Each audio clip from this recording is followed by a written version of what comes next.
इस सर्द मौसम में घावों का नजारा देखते ही बनता है, जब खेतों में पीली पीली सरसों की फसल लहलहाती है। श्रीमती जी, चलिए सरसों और संक्रांति के इस शीत ऋतु में ग्रामीण संस्कृति का थोड़ा सा लुत्फ उठा लिया जाए। खरीफ और रबी के फसलों के मध्य की जाती है सरसों के खेतों की जुताई, बीजों की बुआई, फिर सिंचाई और कटाई। सरसों हमारे भारतीय परिवेश के आम जीवन का एक हिस्सा है, जिसके दाने स्वाद एवं स्वास्थ्य लाभ के गुणों से भरपूर होते हैं।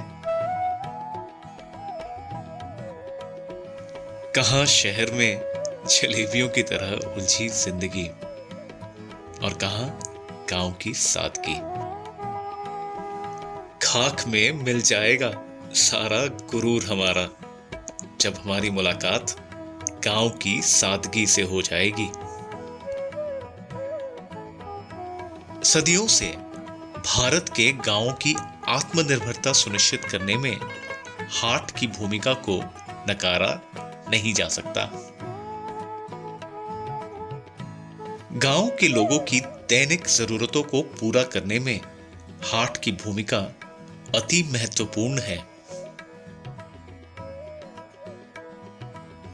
गांव के ये साप्ताहिक बाजार हमारी अर्थव्यवस्था का अहम हिस्सा है, जिस कारण इनकी प्रासंगिकता लगातार बनी रहने वाली है।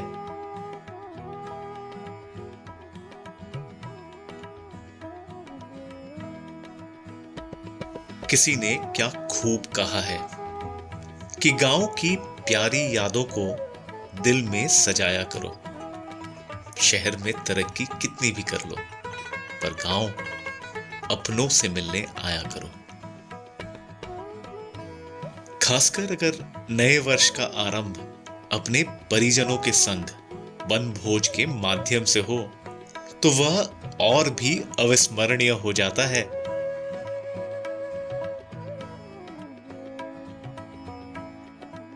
संक्रांति के उपरांत अब प्रतीक्षा हो रही होती है वसंत पंचमी की, जब विधि पूर्वक पूजा की जाती है मां सरस्वती की।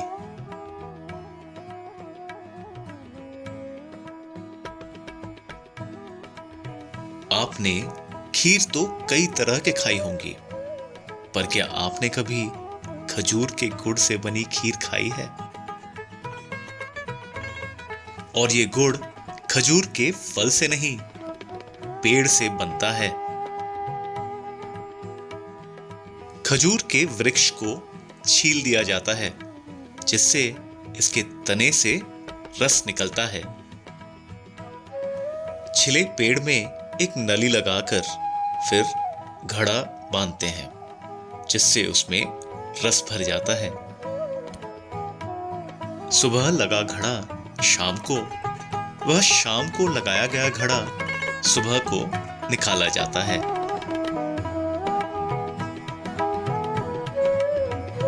इस रस को फिर बड़े बड़े बर्तनों में पकाते हैं।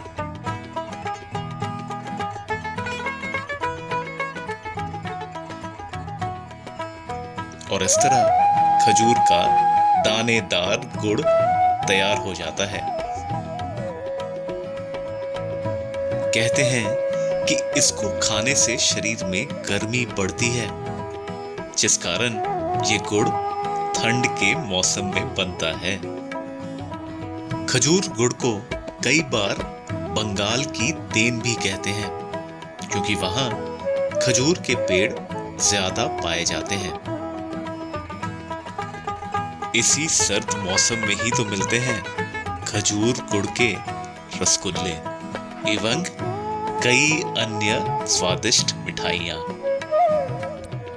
सच ही तो है कि बिना गांव और बिना किसान किसी भी देश का संपूर्ण होना संभव नहीं है। सादगी किसे कहते हैं, वो गांव के लोगों में दिखता है।